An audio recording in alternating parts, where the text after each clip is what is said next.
Welcome everybody to the Johnson Matthey Platinum Group Metals Conference, Critical to the Future of Sustainable Technology. So what is the role of PGMs in the future technologies, or those technologies that are going to allow us to have a beautiful, sustainable and successful future as human beings on our wonderful planet? My name is Dr. Sarah Gordon. Now, before we get started, or basically the bit that you have all been waiting for, because of course this is a conference, and Emma, I'm going to invite you to maybe say some words against this particular slide, because of course this is a Johnson Matthey conference. There is a little bit of a legal disclaimer we need to flash up at the beginning in front of you. We will put this into chat as well if any of you want to read this in detail. So we come to our third speaker of the session that we have for you this afternoon, and we have the fantastic Michael Wong. So Michael, if you've got your slides, if you want to hit share with regards to them now on the screen. So Michael is joining us again from the US, which is fantastic. And we did speak to one another when you were on one coast, and now I think you're somewhere in the middle. So you've gone back to Rice University, which is brilliant. So Michael, I will allow you to introduce yourself, but everyone please put your hands together for the fabulous Michael Wong. Thank you very much. Thank you so much, Sarah, and for the very kind introduction. And can everyone hear me, first of all? Excellent. I'm back in the U.S. I'm on the there's the West Coast, East Coast, and I'm on the Gulf Coast. And so this is a picture of Rice, and this is a picture of the Gulf Coast. And so I'll just do my acknowledgements of my students and my group, and the financial support from the various organizations over the years. And so I'll just go ahead and jump right into this topic that I think would be very much of interest to those on the line here, as it relates to PGMs and clean water and Pfas. And so this slide that I show here is also a slide that represents the research consortium that I am a part of. This is called the Nanotechnology-Enabled Water Treatment Center. It's headquartered at Rice University. And so the work that I will be describing today is work that is, in addition from my own group, but also in collaboration with the NEWT research collaborators, the new center collaborators. So I'll just go ahead and present this slide as just by way of just stating the fact that clean water is important for society. I hope I don't need to explain more. But I think that the idea of how we can generate clean water in a sustainable way, in an equitable way, are I think are important goals that technologists, that we as scientists and engineers can contribute to, in addition to policies and regulations that help provide that access to those in the communities that may not necessarily access clean water, either for drinking or for use. My approach in my group has been over the years to use catalysis as the tool, and we heard earlier this morning about how we can use molecular catalysts to drive chemical reactions. And so the spin that I use is, how can I use catalytic solids to clean water? And by way of showing this slide here as a background slide, catalysis is really the idea of a chemical phenomenon where a chemical substance, whether it's a solid or a molecule or an organometallic a compound, really allows us to take a reaction that goes from left to right, where A plus B is on the left and on the right is C.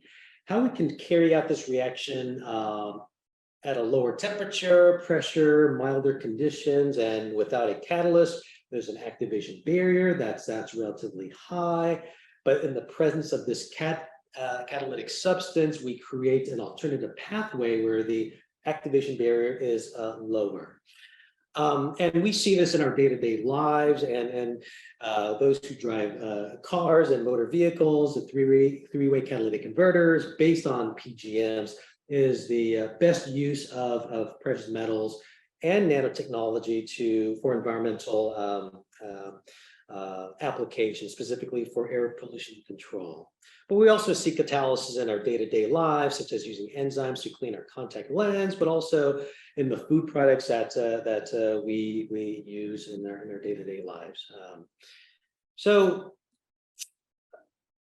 I present this paper just as a way to kind of I bring the idea that can we create catalytic converters not for air pollution control but for water pollution control, and I think this really presents a very fascinating and open, I would say, technological opportunities both at the scientific and engineering levels, where the things that we might learn from air pollution control can be very easily amenable to water treatment, but there's a lot of interesting nuances that we have to kind of get through. And I'll describe some of it as we get further along here.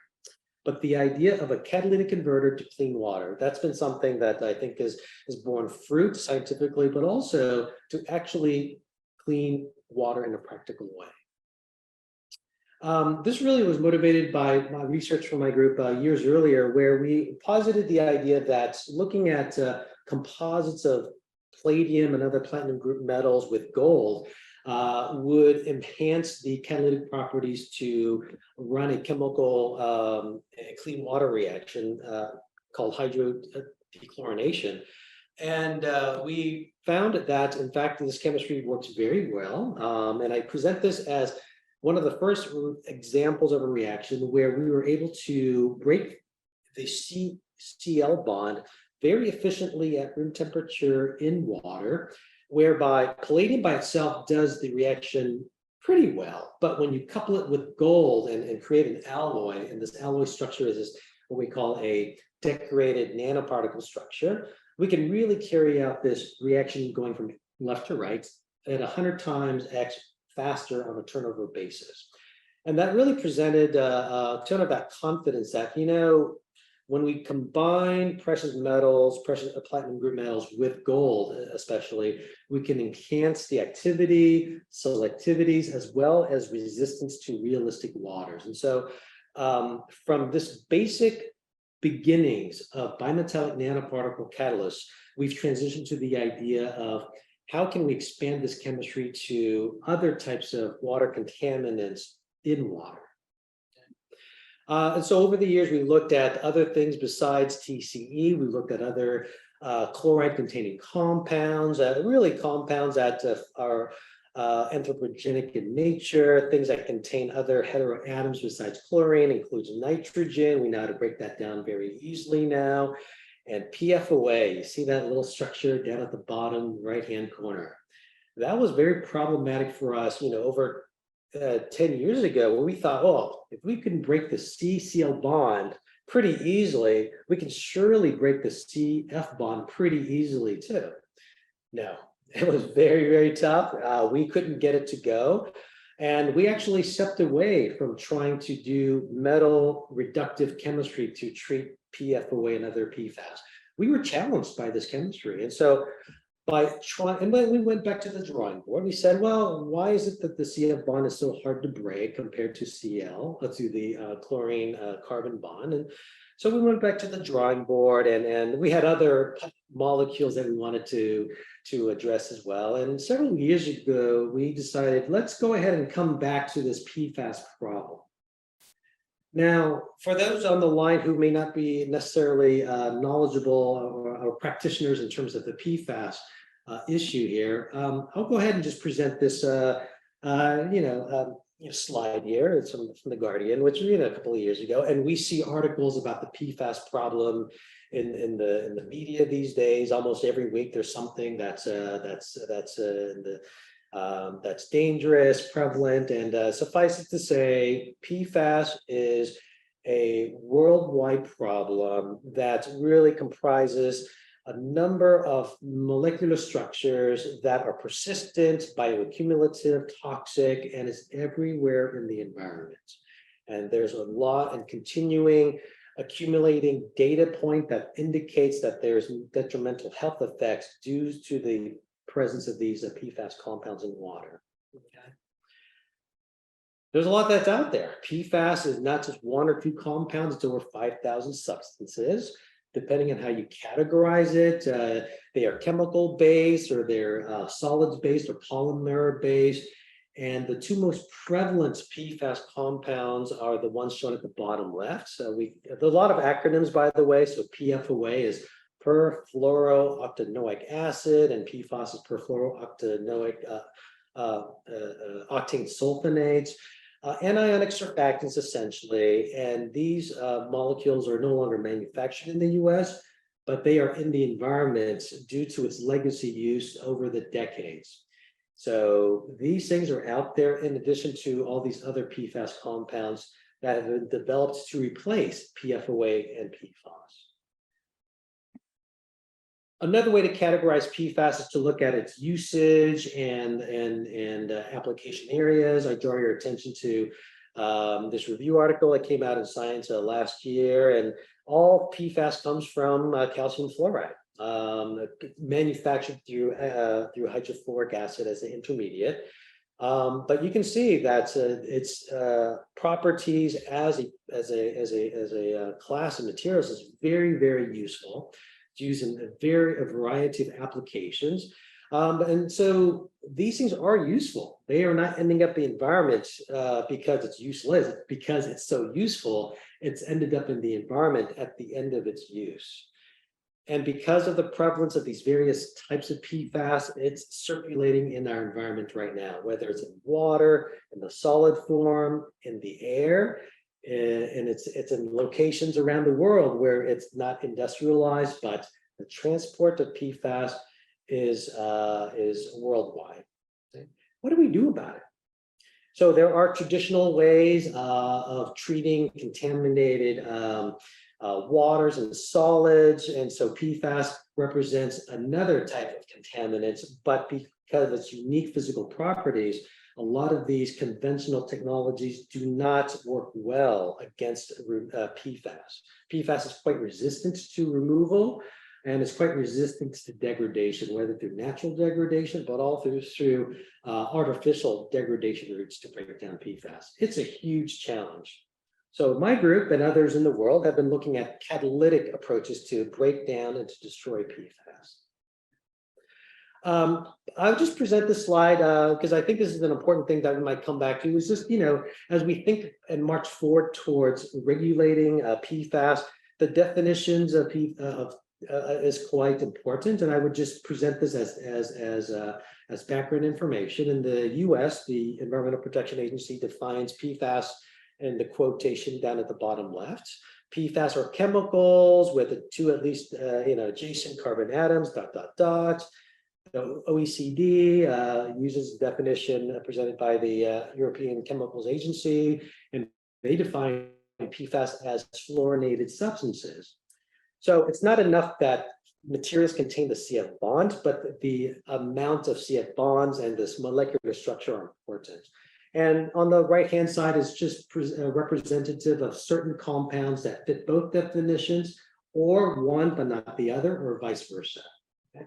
So as we think about how we might regulations anticipate, these are definitions will be something that will be we might want to pay attention to. As far as the research that I do in my group, I'm focused on PFAS that are soluble in water, and I'm looking at catalytic ways to degrade those solubilized PFAS in water at room temperature, ambient conditions. And it's not just PFOA or PFAS that we break down. We study a whole gamut, a library of PFAS structures that are water soluble, that are prevalent, found in groundwater, surface waters. And so it's not just one or two. We do look at subclasses represented by what the molecules shown here and the molecules shown here. So there are many ways to break down PFAS, and so I present this paper that we published several years ago, where we took a oxidative approach to break down PFAS.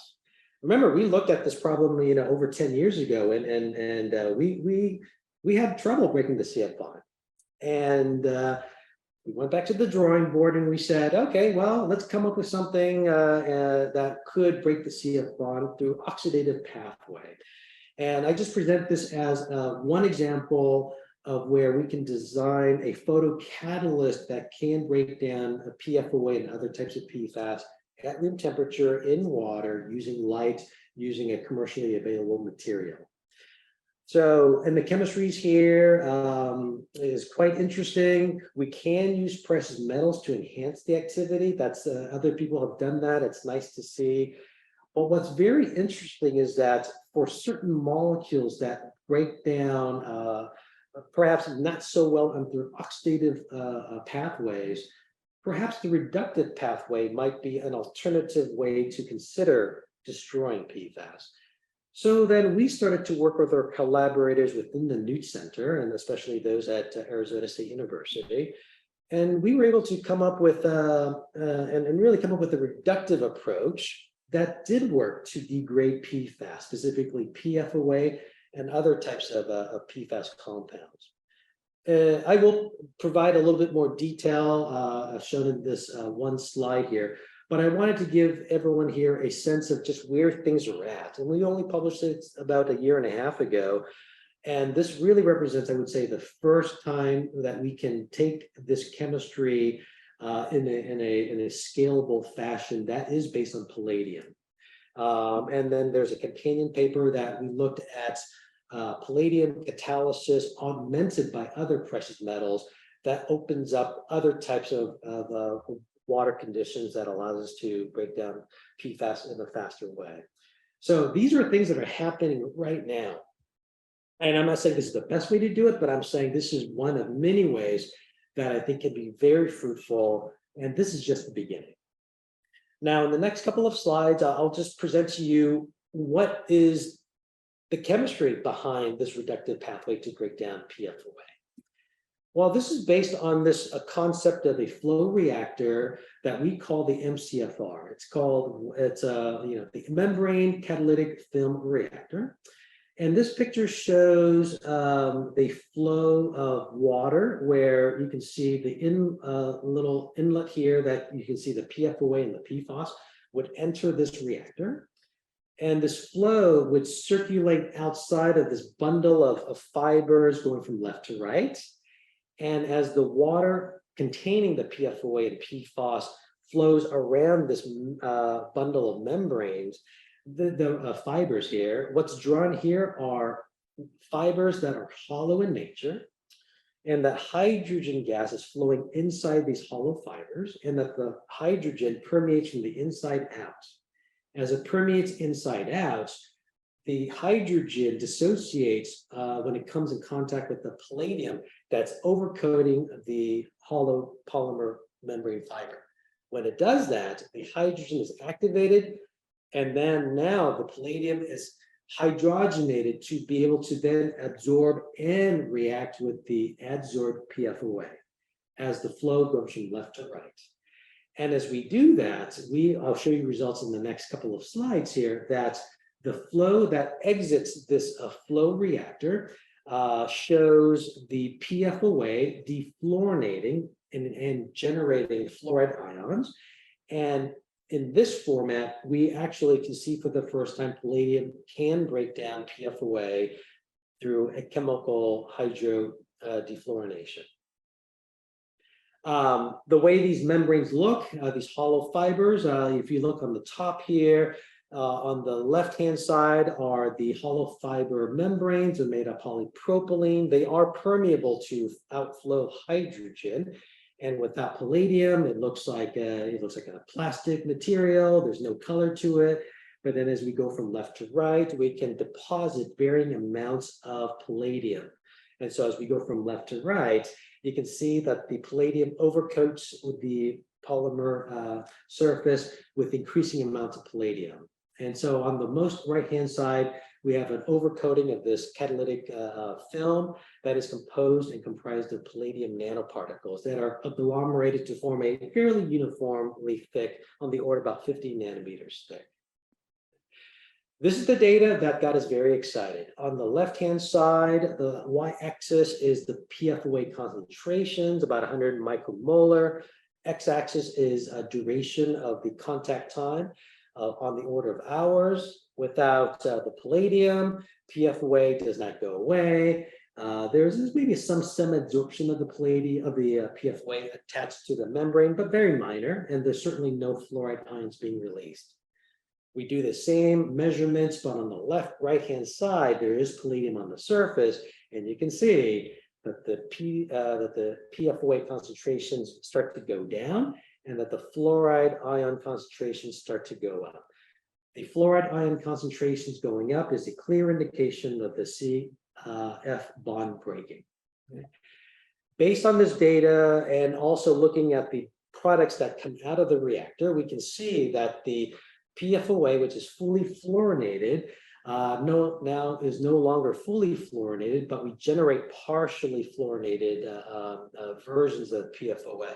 And we use tandem mass spectrometry to determine the extent of the HF replacement. And so depending on how long we run it, we can actually defluorinate this to almost 100%. So the chemistry works at room temperature, at atmospheric conditions, and we've done a lot of work to be able to show how well it works for long periods of time. And so we ran one experiment, one study where we wanted to see how long we can run this reaction. And we ran this for 70 days, where the outlet of the reactor spit out water that contained PFOA below the US EPA recommended levels of 70 ppt. The concentrations are very low to begin with, and so to go from ppb to ppt is quite challenging, but if you can detect it, we actually can show that the system really works. The chemistry works in this format here. That got us very excited, and it started to ask, challenge us to answer the question, what else can we do? How else can we expand this to do other things besides PFOA, and to also explain why this works. And so I'll just show this slide here, but we do use computational chemistry to explain why this chemistry works particularly well at low pH, around pH 4. And we basically conclude that the low pH encourages the PFOA molecule to sit down and bind parallel instead of perpendicular, and fuller contact of the molecule to the surface allows greater CF bond breaking and exchange really with the CH bond. From a practical standpoint, pH 4 is nice to do, but we really want to not have to adjust the pH. And so can we run this at neutral pH? The answer is yes, but as we go from pH 4 to higher, the overall performance becomes lower. And so how can we make this material operate really well at neutral pH without adjusting, without using acid to lower the pH? The answer is to combine it with a second metal. If there's more questions about the details, I'll just sort of suffice to say that we found that rhodium really does a nice job in boosting the performance of palladium to work at pH 7 as well as iridium. And depending on how much and how you alloy the two metals, we can actually identify the optimum structure and the performance properties to break down PFOA, as well as other water-soluble Pfas structures. So it's a really vast, but hopefully I gave a sense of what we can do with precious metal catalysts. That the precious metal catalyst in the form of nanoparticles really allows us to enter the world of clean water catalysis. And hopefully I've convinced, maybe with some of the examples that I shared with you, that we can remove water contaminants through catalysis instead of adsorptive displacement. And that the palladium nanoparticles do a really good job at PFOA degradation using this reactor. It's already a flow system, and now we really are challenged to ask the question, what else can we do to improve the catalysis and the operational range for our precious metal, platinum group metal catalysis here? And I'll just offer just a final take-home message point, which is I think that there are outstanding opportunities to develop these platinum group metals to remove PFAS, not just those that are legacy in our drinking water, but also PFAS that are in our technologies that we're trying to develop for clean energy applications. So with that, I'll end my presentation, and I look forward to your comments and any questions from the audience. Thank you so much. Brilliant. Thank you so much, Michael. Round of applause, everybody, for the phenomenal Michael Wong. Brilliant. Thank you very, very much for that.